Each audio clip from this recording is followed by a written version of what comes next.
Yep. So again, welcome to the VII Insider event. This is actually the 5th episode in a series that showcases recent work from members of the VII Community. VII Community provides ongoing education and support to a network of VII Academy, alumni, and Foundry Photojournalism Workshop participants. And every few months, VII Insider invites photographers from the VII Community to present their work, like we do today. In this episode, we will look at 3 photographers whose work is featured in Square Mile at the Photoville Festival. Square Mile is an initiative that presents diverse photographic exploration by members of the VII Community. And it's a geographic framework signifying a local focus on spaces where personal, local, and global influences intersect. The projects explore a huge variety of themes such as climate change, identity, history, legacy, migration, gender, and environments. And they also appear with a very local perspective. So today we are delighted to have 3 great photographers with us. It's Alejandra Orozco from Peru, it's Doug Barrett from the US, and it's Uma Bista from Nepal. And we have talked together, the 4 of us. We have decided who's going to be first, who's going to be second, and who's going to be third. And we're going to start with Uma from Nepal. And I'm just going to give you the floor to you, Uma, for your presentation. We're looking forward to see and listen to you.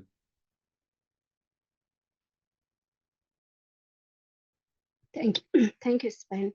Hi, everyone. I'm Uma Bista, photographer from Kathmandu, Nepal. I'm lost in word. I'm very thankful to the VII that my work is also exhibiting in Photoville, and we got so many opportunities to VII. I'm very thankful. Just briefly, I want to talk about my practice. I work on personal project based on gender issues from long time, and also I do the editorial assignment. And I'm a freelance photographer. Then I'll share my screen and then I'll start talking about my work. Today I'm going to share my work. My personal project is Stay Home Sister. This is the 2nd chapter of larger body of work about the menstrual taboo here in Nepal. The first chapter is Our Song from the Forest. I have been working in the far western region of Nepal. It's in Acham district, where the menstrual taboo is very visible. Every month, women have to go to outside of their house during their period, and because of this taboo, there are so many things women have to bear on their everyday life. I have been exploring and I have been collaborating with them on this topic for quite long. And Stay Home Sister is about myself. I'm from Kathmandu, the capital city of Nepal. When I got my first period, my parents sent me to my neighbor's house, and I was not allowed to go outside for 12 days. And from that point, I started asking questions why this is happening in this 21st century because of this traditional practice. And that when I was young, I got my first period.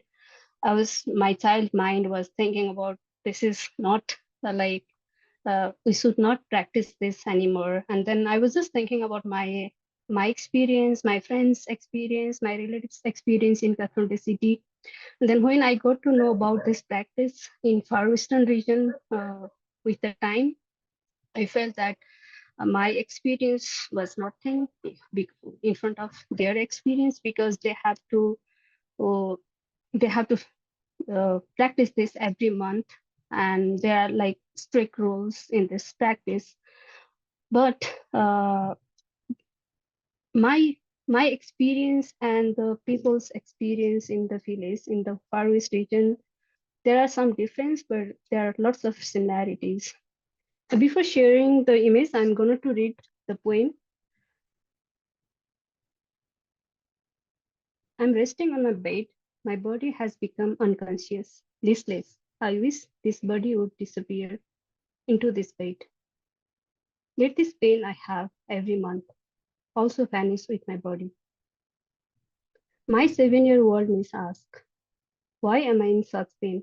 She tries to make me feel better, draws on my hand, a heart and a butterfly. She knows how to draw my attention to other things. My mom never wants to see me in any physical pain. She worries every month. She cooks whatever I carve her.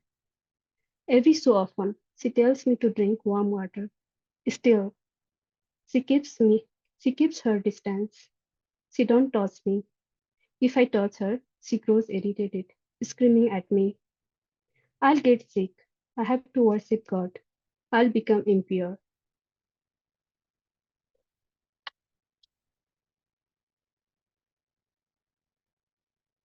I started working on this project in 2020 during the pandemic.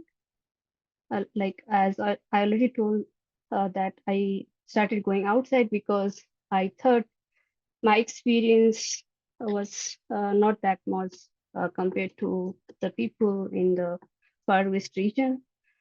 And in 2020, I also realized that every month I also have to fight with my mom, and inside my own house, everywhere I go, I have to deal with such thing. Not only during the period, also beyond that days also. That also gives me lots of mental stress, mental trauma, physical. Not of there always be physical pain because of the period, but this societal because of patriarchy, I have to deal with so many things. And this work is kind of healing process for me, and also kind of you know dealing with this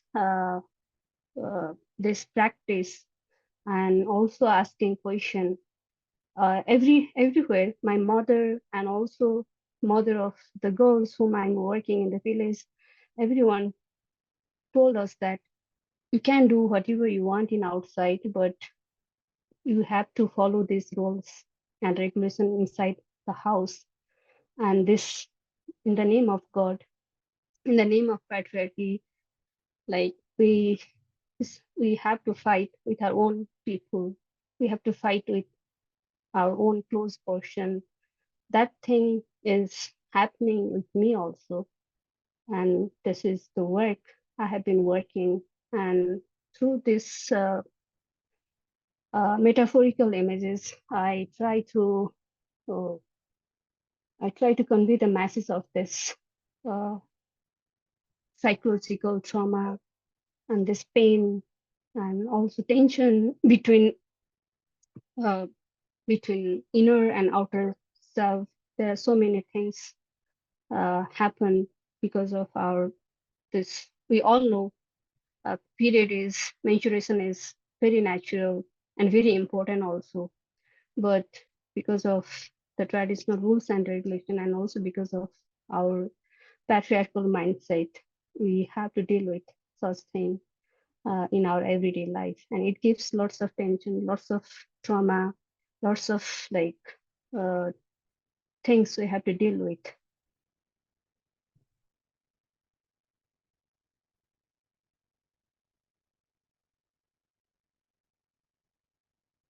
I have a question. Okay.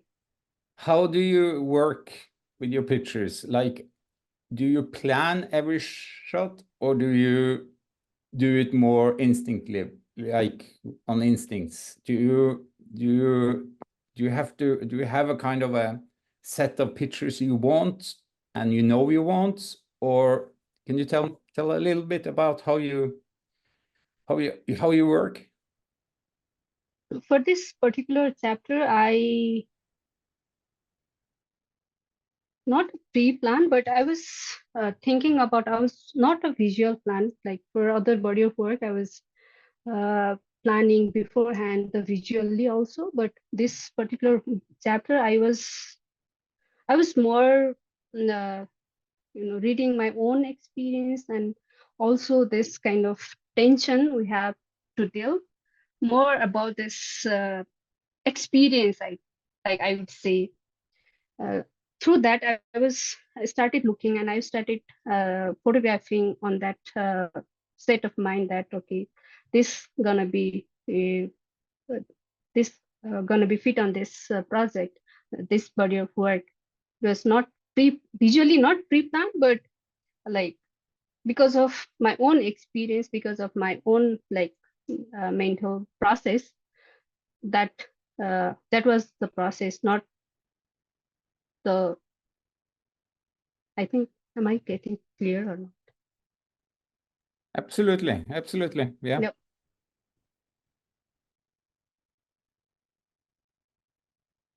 And for this particular picture also, like this work is also a healing process for me, because nature is very important for me, and also everybody of like the work I make, nature is very important.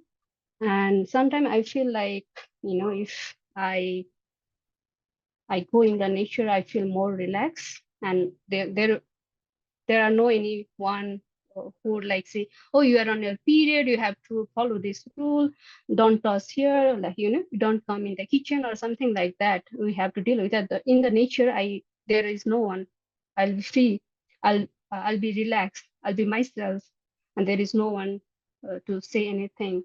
That is also very important in this body of work.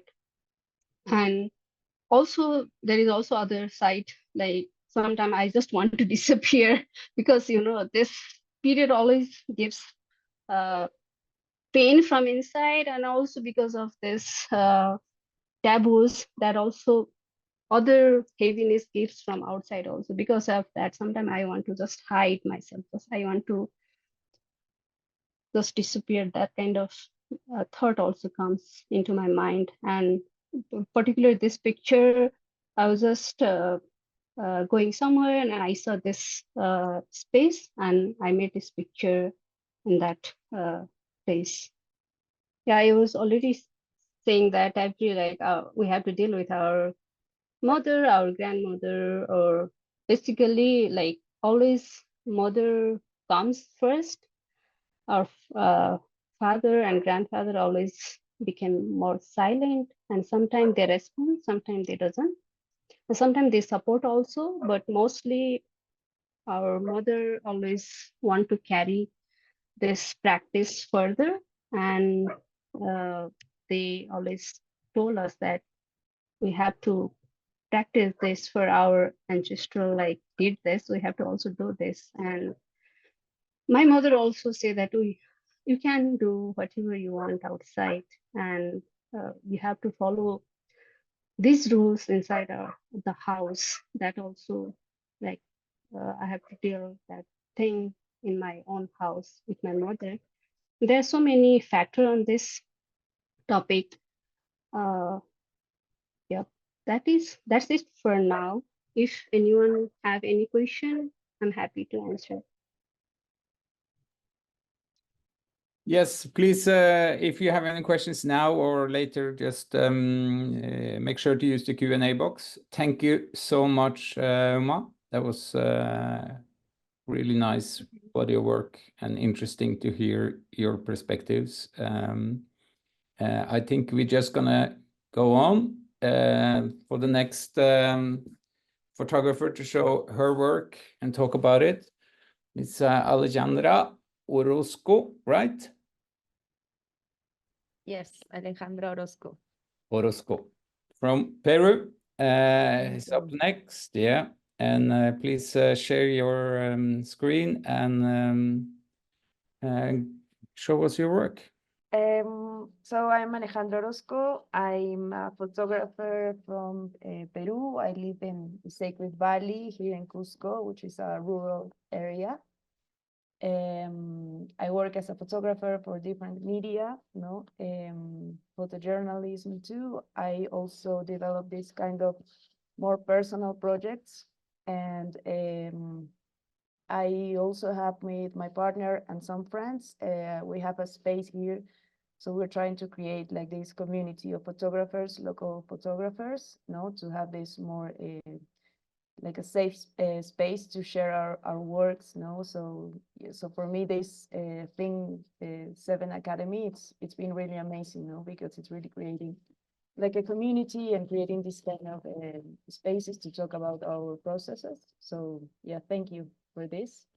And today I'm gonna share with you my project. It's Solo los recuerdos no se ahogan, which in English it's Only Memories Do Not Drown.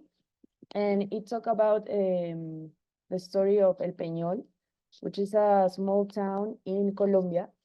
I was lucky to get there and to find the story behind a big dam, and to understand that there's a lot of small stories of this town that was sunken under this dam, in 1978, due to the construction of an hydroelectric project that was going to support to supply of 30% of the electric energy to the Colombia population at that time. So for me, this is it was my first personal project, and I'm really happy to share it today. I'm gonna start sharing the story. I'm trying to replicate the process I made during developing this story. So I'm gonna start from the surface, and this is actually the thing why I ended up at that town. I was traveling around Colombia, and I find that there was this big lagoon, which seems beautiful, and it's also one of the like the main attractive touristic destinations in Antioquia, in Colombia. So when I heard about this place, I wanted to go, maybe to take a swim, without knowing that this was a part of a dam, like a hydroelectric project, and that there was a lot of stories under the water of this big lagoon. And I did this exercise. This is actually what you can find about El Peñol when you look it in Instagram.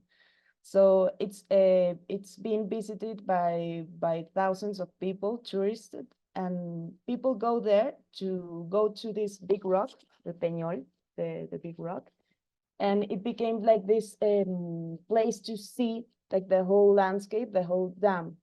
So for me, it's interesting to share this because it's interesting how we only get to see the surface of things. In this case, it's the lagoon. It's a beautiful landscape, but it's really easy to forget all the stories that used to live there, and how this exercise we could do the same with a lot of places that we easily forget what used to happen there, and the whole story that could be a really traumatic story for a whole population that it's under this water, So I started. So I started to look for the stories behind, thanks to my friend Liliana, who was the person who received me and at this town. And she told me about about this old town that used to be there. And due to this hydroelectric project, it has to start this migration process, like this forced migration process.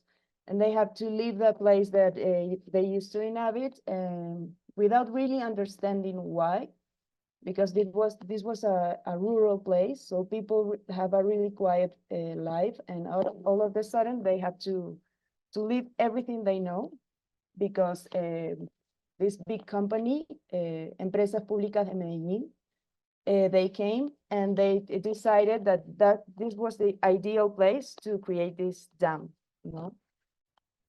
So for me, it was really interesting to think that it was like all the kind of different stories that could be behind a process of migration like this.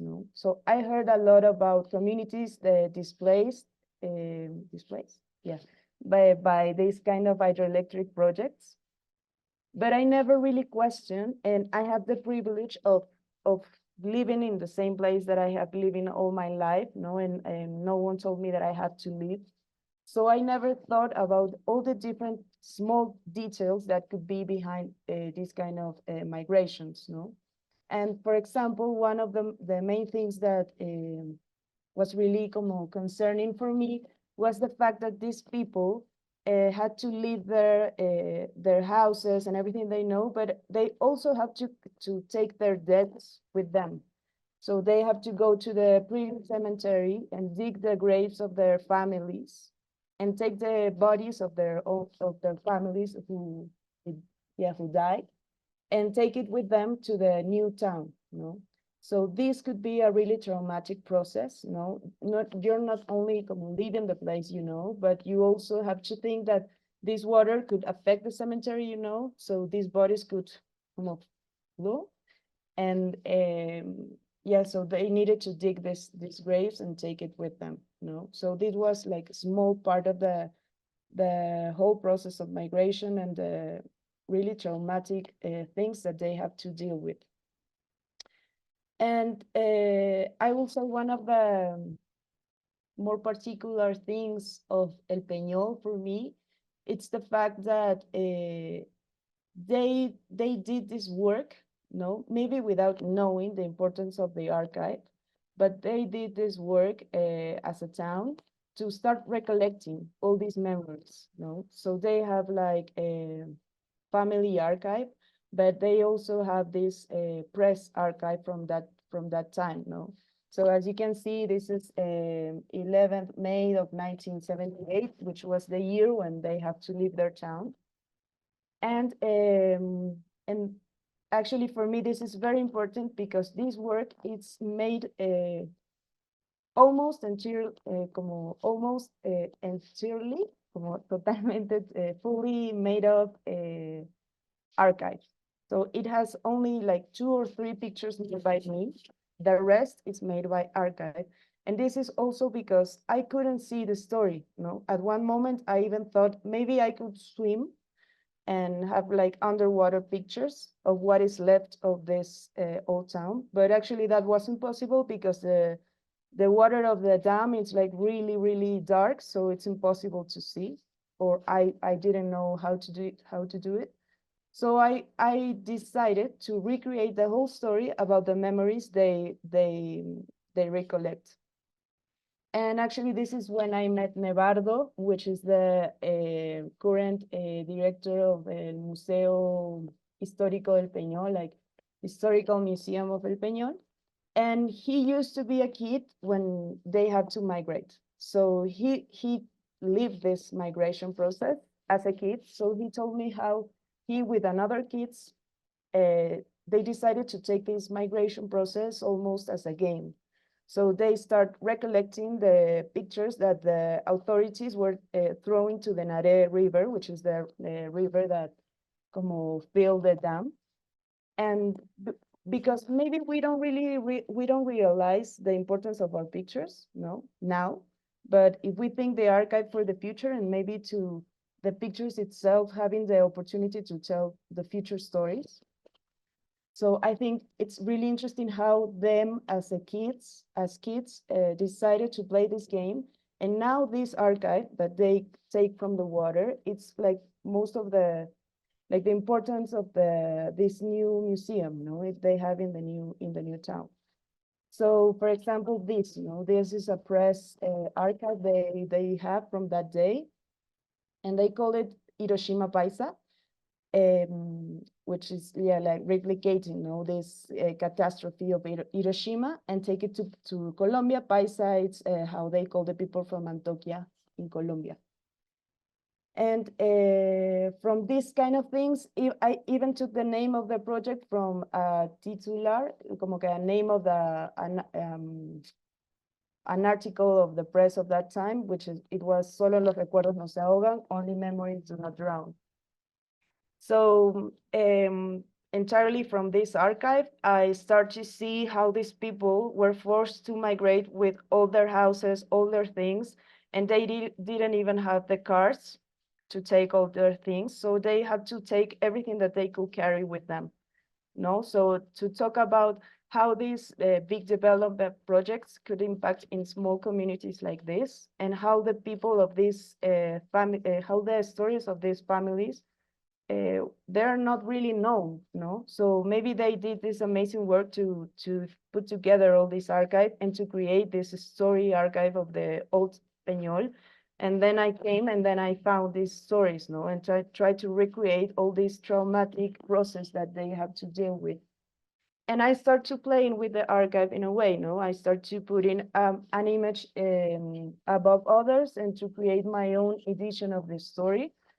And to talk about how all these dreams were taking a part of them, So people were doing their own families, they were getting married, having families, having kids, and all of a sudden, all these houses were destroyed, and all of a sudden they have to be apart from each other too. They have to move to different places. And this is also a press archive I found. Me llevo las maderas, las tejas y el dolor. I think tejas, it's tiles, so I take the wood, the tiles, and the paint. And also for me, luckily, the press of Colombia are very poetic in a way.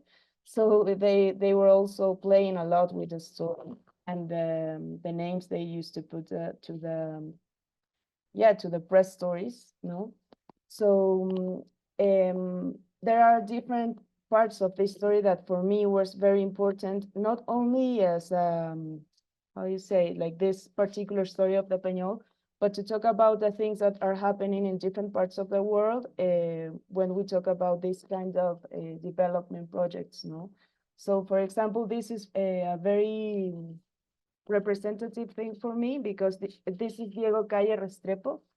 He used to be the manager of the company that did the dam. And he made this traumatic event for the Peñol, the people of Peñol.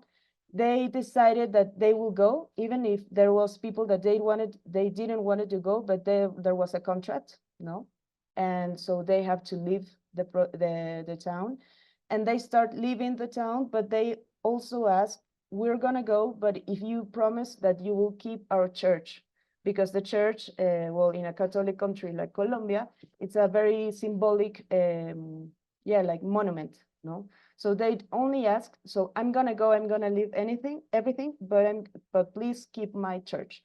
So Diego Restrepo, he decided that it wasn't a good idea, maybe for technical things, I don't know. But he decided that go against that promise that they made, and he put dynamite on the church.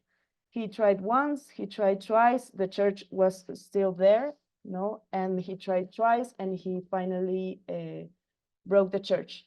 So about these stories, like local stories that they told me, I start to play with the pictures, and that's how I start playing with the things that I found in that town. There was raining a lot, and I start playing with the rain in the same way that to replicate how the water was making an impact on the story of these people.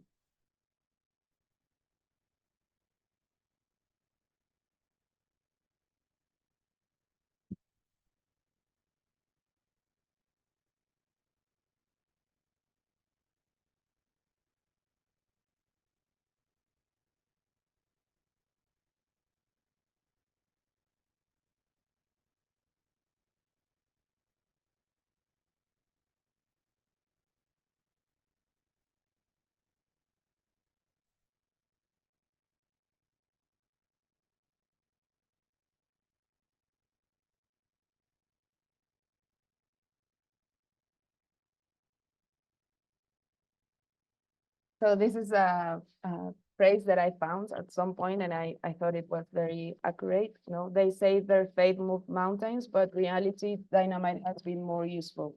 In this case, this happened, no? So let me, sorry, I don't see.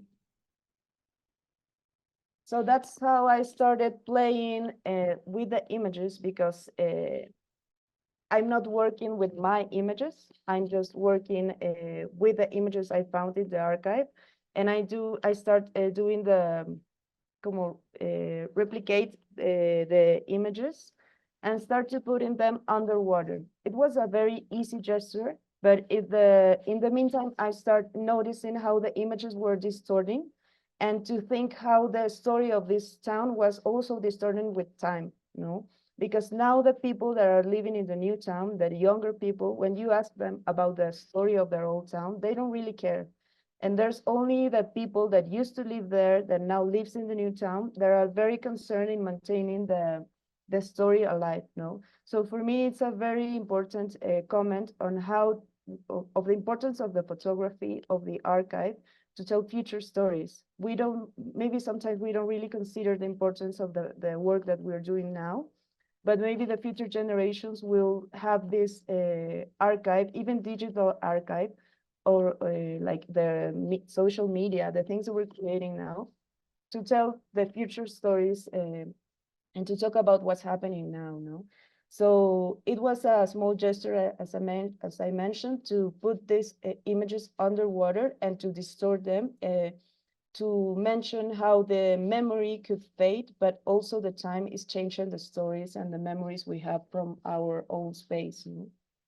So I start doing, like, I have a lot of archives, sunk portraits, you know, and for me it was also to replicate what Nevardo told me. I was also trying to play a game, you know, with this memory, and it's not a thing of como lack of respect for the story, for the I took it like more as a respectful gesture to try to keep alive this story, you know.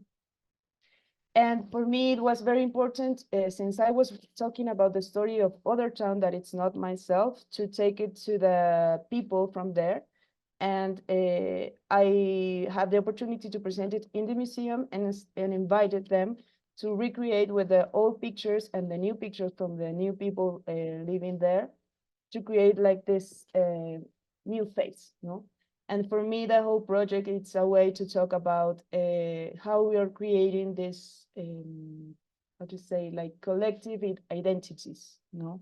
And how we are the mix from the past and the mix from the future and the mix from the present, and how we are creating like these stories for what we're telling for the future. So yeah, that's my project, and thank you. Thank you so much. It's nice to see also very often photographers go out, do stories or projects and showcase them. It's nice to hear that you brought it back to the village or to the city and to actually involve them directly into the project, which is, you don't see that often. How was the reactions from especially young people who might not have this kind of idea of the history of the place? How did they react to it? I think it was, for me, it was the most special thing about this project, and because there was people, young people, that they told me that they never been in the museum before. They weren't interested, no? So having like this new approach to the story, I think they were curious, and the fact that they could also get involved, it was a way to give them back, give their story back to them, no? And they start talking with the older people, no, and to share stories, and they didn't even imagine things that they live with things there that they didn't even notice that it was also part of the past, you know, of the past town. So it was really beautiful. I think also it's very important to in photography to have these small gestures. I mean, we can do it in very different ways. Sometimes we don't have the opportunity to go back to the community or have the exhibition in the museum, but I think we can always find different ways to make the people part of the story too. Great, thank you. Thank you so much. Really interesting project, and nice to hear also about, you know, the way you involved people you were making the project about. I think that's interesting. Thank you so much for a great presentation. We have next one up. That's Doug. I'm going to give the floor to you. So for me, this is Riley's cancer journey. It started in 2020. I guess first let me thank VII Academy, VII Foundation, and PhotoWings for the space and the opportunity to share the work. I'll kind of segue off what was last said. For me, this is important as a photographer because this work essentially sat on my archives. And VII gave this work new life to allow Riley's story to be heard. And the root for the story began not because I knew the family. I didn't know the family here in Kansas. We were in volatile times in 2020 with George Floyd killing, protests happening, and Riley's mother, Kalicia, took her children during that time to go protest and allow them to understand what advocacy meant during these times. A few days after I made an image, it went live, went to a publication, and I had to get permission from the editor to publish the image because it had juveniles in the photo. So in reaching back to mom 4 days later, she told me that one of the children in the photo had stage 4 cancer with no symptoms other than what was told of somewhat similar to passing of kidney stones.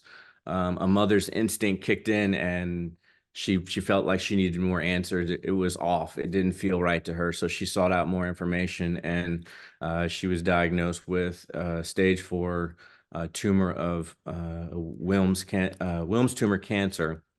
A young girl, 7 years old at the time, less than 45 pounds, began to take on and learn what one situation in the world that was happening, and then end up having to fight for her life. So this is Riley's story. Again, thank you to Photoville and VII Academy and PhotoWings for this space, because now her story can be told.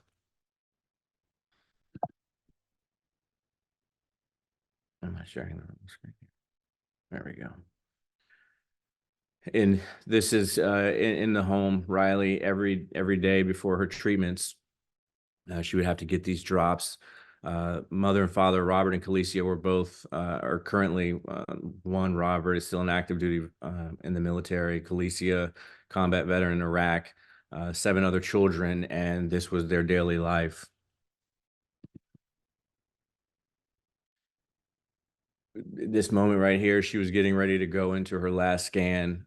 She was weak. She took the moment to lay on her father. She didn't have the strength or the energy. And in this moment, you know, the sense of separation that I felt, but at the same time, unity in the marriage of the parents, because Robert, still active duty at the time, you know, was serving this country, and at the same time handling the household back at home, while mom likewise was doing the opposite with the other children. In her treatments, before she had to have her surgery, she was undergoing physical therapy. So this was a time where she was doing her daily physical therapy to keep up her strength for her to be able to get to surgery.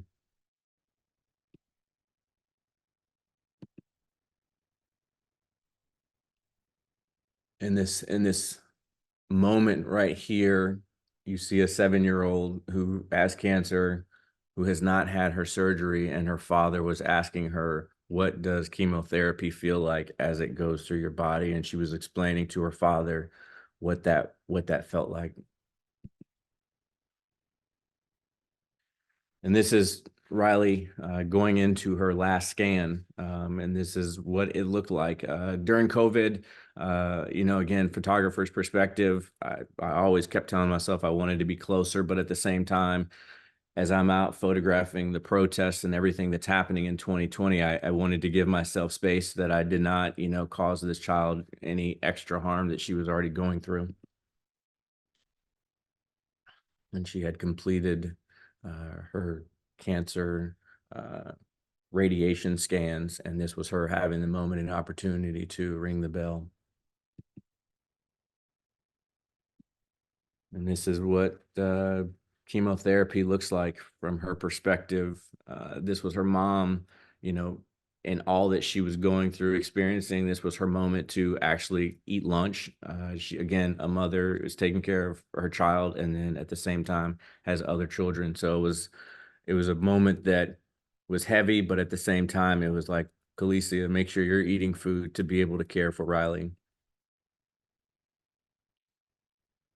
And in this moment right here, Riley, this was probably one of the times where I actually saw pain in her, where she had to get her blood drawn before her chemo daily. And this was that moment where I actually felt it as a father myself. At the time, my daughter was 1, and I gained strength from Riley because I watched what a 7-year-old was going through. Likewise, I'm learning what it means to be a father to a young girl.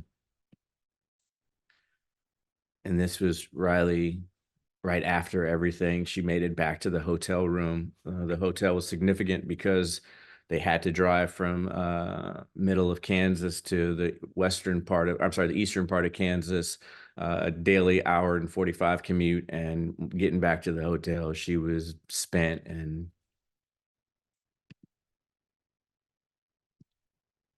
in this moment right here, she had told her mom that prior to her getting her surgery, that it was a profound moment because a 7-year-old, professed her faith and asked that she be baptized in the river, and she wanted her community there to see it. And she essentially got baptized just outside of the military base, which is 1st Infantry Division at Fort Riley, which is just on the other side of these trees where the protests initially started. And this was her being baptized.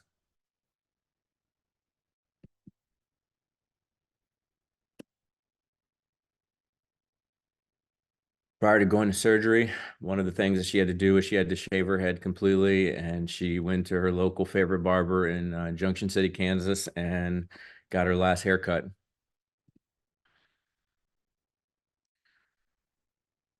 The doctor in the room explaining to mom what the tumor looked like, how it had shrunk through the radiation. In order to have the surgery, it had to be at a certain size in order to have the surgery. So they were reviewing those last-minute scans, Kalicia in depth, making sure that the doctor was sure that he was sure that he was sure, and that he was confident in doing the surgery. Doug? Yes, There's a question. Is it okay to ask now? absolutely. Yeah, it's from Carl McLean Jr., who's saying your work is incredibly touching, and he also asked if you could speak to how your experiences helped you transition from what you previously thought would be your passion to what is currently your passion. Is that something you can answer? Yeah, I think where you are in your life, I think it's important to understand that what we do is important. The work, the photographs are never dead. I think our journeys in life, give us a testimony, give us a space to use what we do to help share.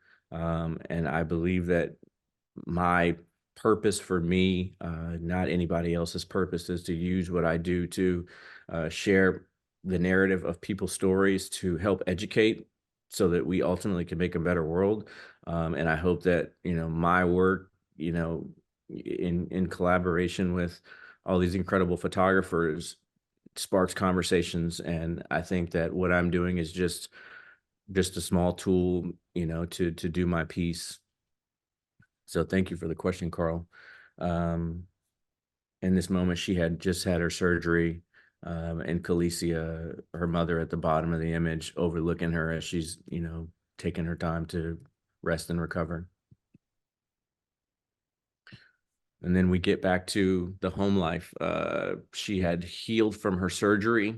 She was doing better. This is over the course of almost 2 years. And, you know, I did not know officially if everything was done, because at this point, the family had gotten word that they would eventually be moving.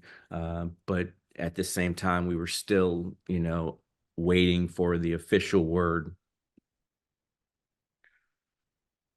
And this was a moment with Robert, her father, and Riley. They were with Make-A-Wish Foundation, and her 3 wishes as a 7-year-old, what was important to her was she wanted a dog, she wanted a Sprinter van so that all of her 8 siblings could all ride in the same vehicle as a family together, or Disney World. And why this photo is in the edit was because I did not know at this time the outcome, if she had successfully beat the cancer, if it was all gone. And I took this in a moment that felt like it left me in suspense and I wanted more. And once we officially got word that she had beat cancer, during this process, I was around the family so much that she ended up calling me Uncle Dougie, and the kids would call me Uncle Dougie. And I asked her, I said, what do you, at the end of this, like, what do you want to do? And she says, I want to take a picture on a white horse. So this was her. She had beat cancer. She's successfully doing well, living in the DC metro area, thriving. And now her story is being shared on this platform for others to see. Thank you so much, Doug. This is a project that you did. How long did you work on this? Like you said, you started during the pandemic. Yeah, started in 2020 and went through 2021. Yeah. And how do you feel as a photographer? I mean, it's often photographers often tend to go in and then leave. While this ended up, I think, like a very personal story to tell, like a personal project for you.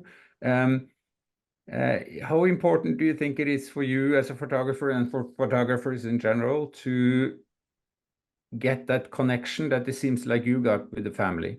I mean, you were called uncle at the end of your project or during your project. Is that something that is important for you as a photographer to invest in, to get that connection in every work you do? Or can you explain a bit? Yeah, absolutely. I think for me, you know, you have the world of photojournalism, where we go and we do the assignment, we make the work, we do what we do, and then we leave. But there's also an importance of understanding the connection, because I can make the images, we can all make the images that we need to make, but when you make them because you have a connection to the people, I believe that your work hits another emotive level and you're able to go deeper. Obviously your access, what we all want in anything we do, grows, but the connection to the people and the work. And then for me, the importance of, you know, the Photoville aspect, of the health aspect, on top of the global pandemic, what she was going through, the trauma that I was carrying from what I saw as a Black man in the US that was happening in the world, on top of me witnessing what a 7-year-old was enduring, my own personal story with my son and his challenges with mental health. I realized a year later that it was important for me to get my own mental health checked in on, because again, we carry so much, we do it, we compartmentalize to do the work, we live behind the camera, but ultimately we have to process our own feelings of what we're going through. So it was a wake-up call for myself to get therapy, talk about it, because again, you go through this, you don't feel it, you know, until it's done. Because again, I lost the family. I stay in touch with them, but I lost them because they moved and I wasn't there anymore. So I lived essentially with the family for, close to 2 years. So I think it's important to get connected to the people and then allow the camera to come out, after you've built that connection. And it was easy because the family knew me in the community. We didn't officially know each other, but it made working with them a lot easier. And you also say that this project was important for you on a very personal level. How was this project for you? As I don't know, how did you look at, after you've done this project, do you look at working with these kind of stories or projects that's not like hard news or anything like that, but in more like long-term or investigative projects? Do you see your own projects in a different way now? Do you kind of attack them in a different way than you did before this project? Did it change you in the way you do stories in any way? I think that's interesting that you say that. I was talking to my best friend last night, and most of the work that I've done was not I'm going to create this body of work. I'm going to start this body of work. It was me curious with my camera at a place that I wanted to know more. And again, George Floyd story was a protest that was happening across the US, and whether it was in the Midwest where it was peaceful and no burning to other cities that were burning, I wanted to document that. And it was me being curious to understand, oh my God, we're all in this global pandemic, but then we're dealing with our own pandemic right here.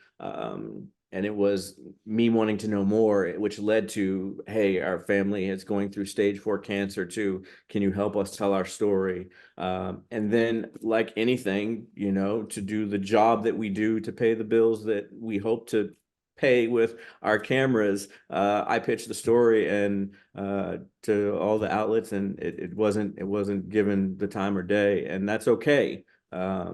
Because you have to wait for your time. And my time was 2024 with VII and PhotoWings, giving the story this platform, and to be with people across the world that are doing incredible things. So I didn't set out to do a story, and in the work that I'm working on now, I was curious, and it led to more access to tell other stories. So that's kind of how I work. I don't start with a narrative or a topic and focus and investigate in that. It's just me living and sharing my experiences as I go through. Great. Thank you so much for important and really nice and strong work. Okay. Thank you, all three of you, for joining, both Alejandra and Doug and Uma.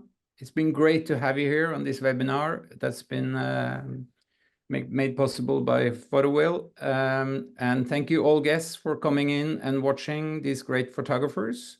And until next time, we hope to see you again. Thank you so much, all of you. Thank you.